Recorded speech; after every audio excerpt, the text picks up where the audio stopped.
محمود غزنوی نے اپنے بانجے کا سر تن سے جدا کر دیا۔ ایک اہم تاریخ انصاف کا واقعہ۔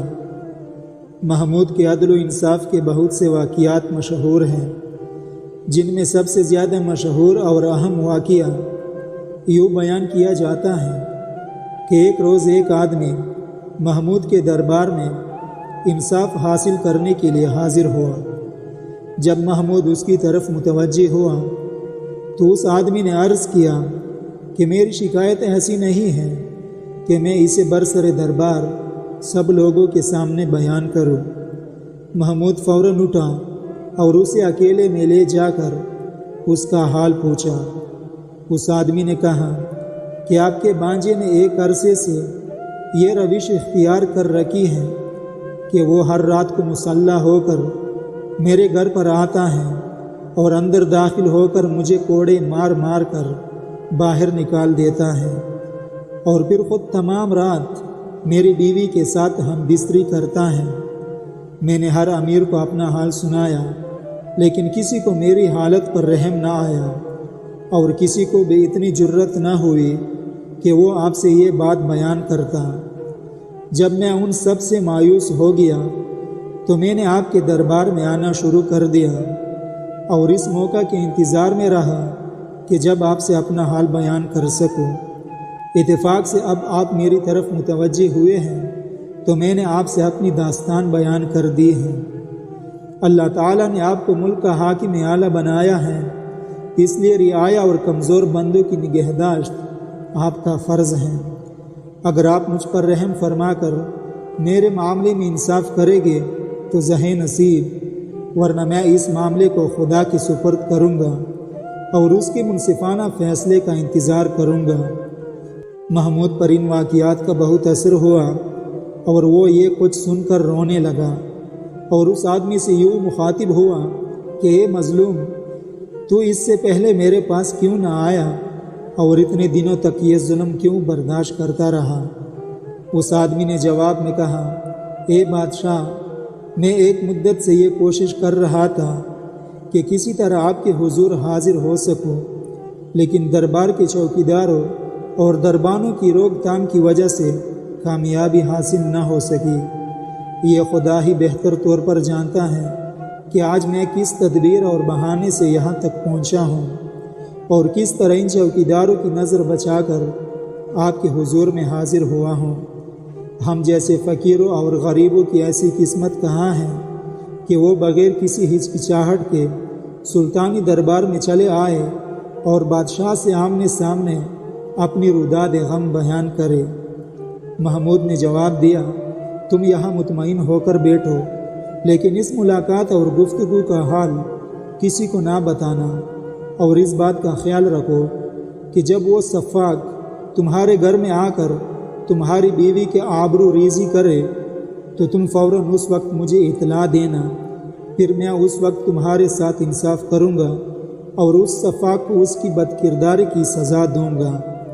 اس آدمی نے سن کر کہا، اے بادشاہ، مجھ جیسے نادر شخص کے لیے یہ ناممکن ہے کہ جب چاہوں بلا کسی روک ٹوک کے آپ سے مل سکوں۔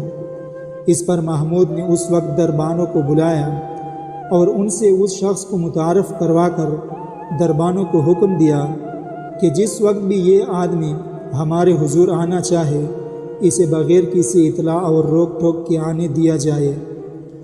ان دربانوں کی رخصت کے بعد سلطان محمود نے اس آدمی سے چپکے سے کہا، اگرچہ اب میرے علم کے مطابق یہ لوگ تمہیں یہاں آنے سے روکنے کی جرت نہ کریں گے، لیکن پھر بھی احتیاطاً تمہیں یہ بتائے دیتا ہوں کہ اگر کبھی اتفاقاً یہ چوکیدار میری عدیم الفرصتی یا آرام کا عذر کر کے تمہیں روکنا چاہے اور میرے پاس نہ آنے دے تو تم فلاں جگہ سے چھپ کر چلے آنا اور آہستہ آہستہ سے مجھے آواز دینا، میں یہ آواز سنتے ہی تمہارے پاس پہنچ جاؤں گا۔ اس گفتگو کے بعد محمود نے اس آدمی کو رخصت کر دیا اور خود اس کی آمد کا انتظار کرنے لگا۔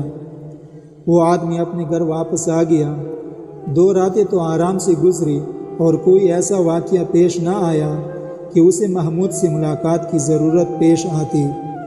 تیسری رات کو اس آدمی کا رقیب یعنی سلطان محمود غزنوی کا بانجا حسب دستور اس کے گھر آیا اور اسے مار کر گھر سے نکال دیا اور خود اس کی بیوی کے ساتھ عیش و عشرت میں مشغول ہو گیا۔ وہ آدمی اس وقت دوڑتا ہوا بادشاہی محل کی طرف آیا اور اس نے دربانوں سے کہا کہ بادشاہ کو اس کی آمد کی اطلاع دی جائے۔ دربانوں نے جواب دیا، بادشاہ اس وقت دیوان خانے کی بجائے اپنی حرم سرا میں ہیں، اس لیے اس تک اطلاع کا پہنچانا ممکن نہیں ہے۔ وہ آدمی مایوس ہو کر اس جگہ پر پہنچا کہ جس کے بارے میں سلطان محمود نے اس کو بتا رکھا تھا۔ یہاں اس نے آہستہ سے کہا، اے بادشاہ، اس وقت آپ کس کام میں مشغول ہیں؟ سلطان محمود نے جواب دیا، ٹھہرو، میں آتا ہوں۔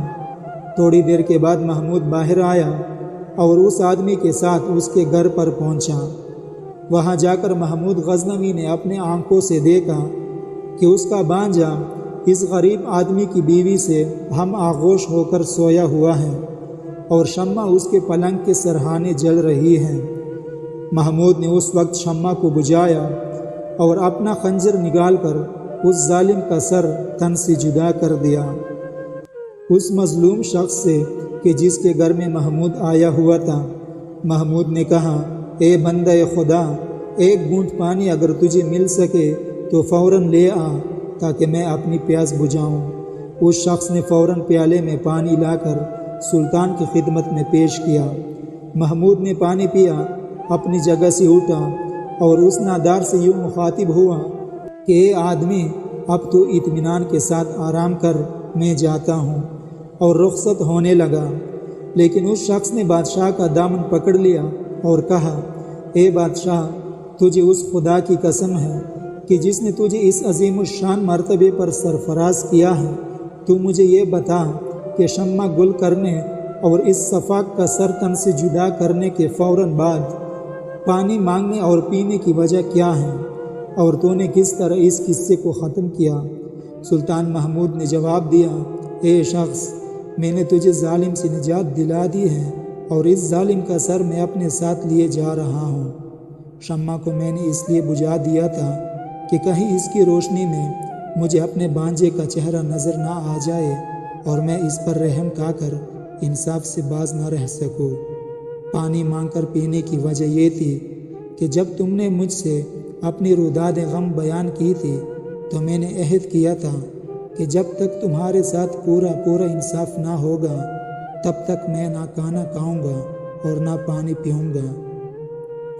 ناظرین کرام، اس قصے سے اندازہ کر سکتے ہیں کہ اگرچہ تاریخوں میں بادشاہوں کے عدل و انصاف کے بہت سے قصے لکھے ہیں، لیکن ایسا قصہ کسی بادشاہ کے متعلق نہیں ملتا۔ اللہ حافظ۔